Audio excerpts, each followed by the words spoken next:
All right, well, we have some good news, some very interesting news. We have finally gotten some more land. And luckily, we didn't have to lease it. So we just bought 60 plus acres here. You can see these views are amazing. And this property is up on a, I guess you say it's up on a hill. And then it just kind of falls off, it rolls down this way. So it hasn't been hayed yet this year, so we're running a little bit late, but we're gonna hay it probably in the next 2 weeks or so. So that's pretty good. So we're very excited about this. The other day we showed a picture here, and some of our Facebook fans said, "Oh, nice chemtrails." Not the nicest message, you know, when you work hard to expand your ranch and expand your farm. Nice chemtrails. We would have preferred something like, "Hey, congratulations, that's great. You guys are expanding, and there's going to be some more room for the cattle to roam, and that's got to be really exciting for you guys." But unfortunately, the world is filled with negativity today, and it just carries over online sometimes. But either way, we're super proud of it. You could see some of the posts there that are for the fencing. There's an old mobile home here, which we're actively working to get out of here, just so we can free ourselves up from having to deal with this liability here. It's an old 1970s trailer. So if anyone's looking for a trailer, reach out. If you're looking for a project and you want to fix this up, there's an old barn over there with solar panels. But we also learned from our friend Scotty Briskets that the solar panels are actually sending, I guess, the energy back to the grid, and then we actually have to buy our own energy back at a discounted price that we're creating. It's somewhat bizarre, but also typical for today's environment. We are working for the power company, and they are benefiting and charging folks for our power, and then charging us for our power. Sort of crazy. This would be a great property, by the way, for a solar field if you're into that kind of thing. We're not, but it would be great for that, just because there's not a whole lot of trees on the main farm. You know, there is some trees there where the cows are going to be able to you know, go into, and we got to figure out how to turn the water on, get some water running. But until we hay this and we get the grounds cleaned up, we're not going to put any cows here just yet. So we were thinking of keeping our main farm for the mamas and their babies, and then we have another tract of land we were going to put our bulls and steers, and then here, well, we'll probably move the steers here and make this a feeder farm. So we got about, again, 60 acres here. Maybe we'll put 40 feeders out, and this will be where we raise out our stock that we're gonna turn into meat. So that's what we got. It came with a nice barbecue grill for those that are interested, again, in a barbecue grill. Just kidding. But ultimately, we're thinking about using this as a home site, whether we're gonna build a stick home here or buy something that's manufactured, maybe a cool cabin or something like that. And one of our goals was to have a place for our customers to come up and stay with their families and enjoy the farm life and enjoy the country. And it's so quiet back here that this is a great place for that to happen. So we're kicking it around, trying to figure out what we're gonna do. But as everybody knows, the price of materials right now, thanks to Grandpa Joe, they're all really high. So we'll have to figure out what we're gonna do next. You could hear some grumbling in the background. There's actually an air show tomorrow. So the Blue Angels are up here. They'll be up here for the weekend, and they're doing some practice right now. But yeah, so we're excited. We just gotta, again, trim the fence line. First, we gotta find it.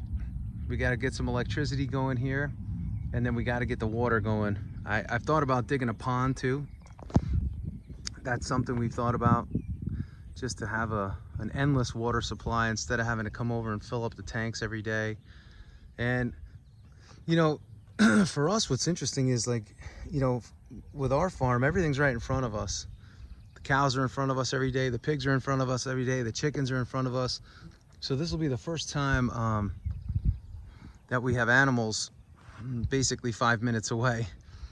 And you know, just it kind of creeps us out a little bit, only because you're losing a little bit of control of your livestock and of your herd just because it's not in front of you. And I'm sure some people are like, hey, that's no big deal, my cows are 10 minutes away, my cows are half hour away, whatever it may be. But for us, when you're used to seeing them every day and on being able to be on top of them at all times, it's a little bit of a transition. So anyway, this is also a first step for us in, well, the second step in expanding the farm. We bought a 50-acre parcel 2 years ago to stack on top of the farm. This is 60, and you know, we're looking to just continue to expand and add more and more farmland, which is endangered. You know, I did a video that talked about how I want to say over the last 5 years, 140,000 farms have gone out. They've gone out of business. They've closed. They've shut down. They've been sold. And for us, like a part of our, I guess you say, mission slash business model is to preserve farmland. And we're looking to do that in a couple ways, right? If we can purchase a farm, put some income generating assets on there, like Airbnbs, cabins, glamping tents, stick homes, whatever it may be, that generates the income in addition to what the cows produce, but it takes the load off of us having to pay for the taxes and pay for all the other expenses. So that's something we're really looking at heavily as we look to expand. And the other thing that we had thought about was, look at those clouds, another nice day, not super bright. We thought about setting up a farming syndicate where we basically identify key pieces of farmland that may or may not have homes on them, but have great home sites, and we allow customers to buy in. We allow customers to become shareholders in the land with us. So that could be pretty cool too. You know, give our customers the opportunity to own farmland without having to do the day-to-day. And they become, you know, shareholders in the Airbnb assets. They become shareholders in the land, and they become shareholders in what is their own farm. You know, maybe we can get them up here a couple times a year to help us do some work and get some calluses on the hands. That would be kind of cool. Get people out to the land and experience it. But that's something we're going to be working on. It's a passion project for me. I already have the domain, right? The American Farmland Syndicate.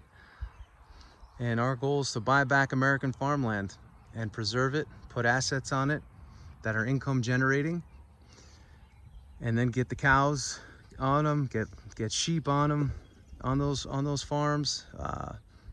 You know, whatever the land you know, warrants. You know, for us, we're less about crops. You know, we're less about the corn and less about the soy and all that, soybeans, and more about livestock. Just because livestock reproduces, and every year, you know, if you got your males and you got your females, you'll have some breeding going on, and that again adds to the asset value of the farm.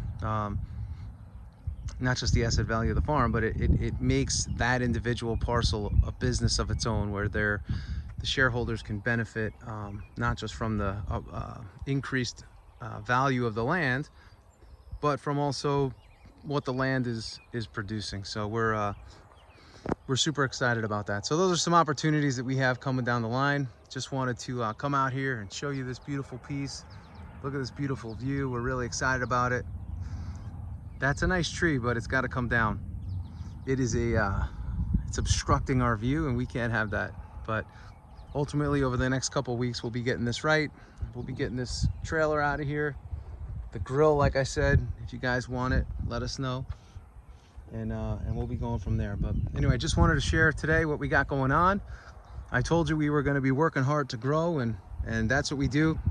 You know, at Freedom Farms, we continually just reinvest all our earnings, and the business plan is put it all into land and real estate and agriculture related properties, so that we could preserve American agriculture, preserve our food supply, control our food supply, and our American way of life. So that's what we're all about. So anyway, everyone, thanks again for hanging on this journey with us.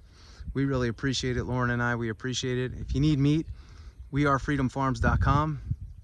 The syndicate, I don't have it going yet, but we'll have some links for that at some point. So keep your eyes out if you want to buy some farmland with us. What else? 𝐲𝐨𝐿 is coming to the farm. He did a great video for us. He's super pumped for his shindig, as he called it, at Freedom Farms in Greene, New York. So I'll put a link down below. We hope you guys can make it. Come to the farm. It's going to be a great time with Joel. You're going to learn a ton. It's going to be super exciting and a whole lot of fun. So anyway, that's what I got for you today. Give us a like, give us a thumbs up, give us a subscribe, put your comments down below, and go out and win today. All right? We'll see you soon, everybody. Have a great day. Have a great night. Have a great life. See ya.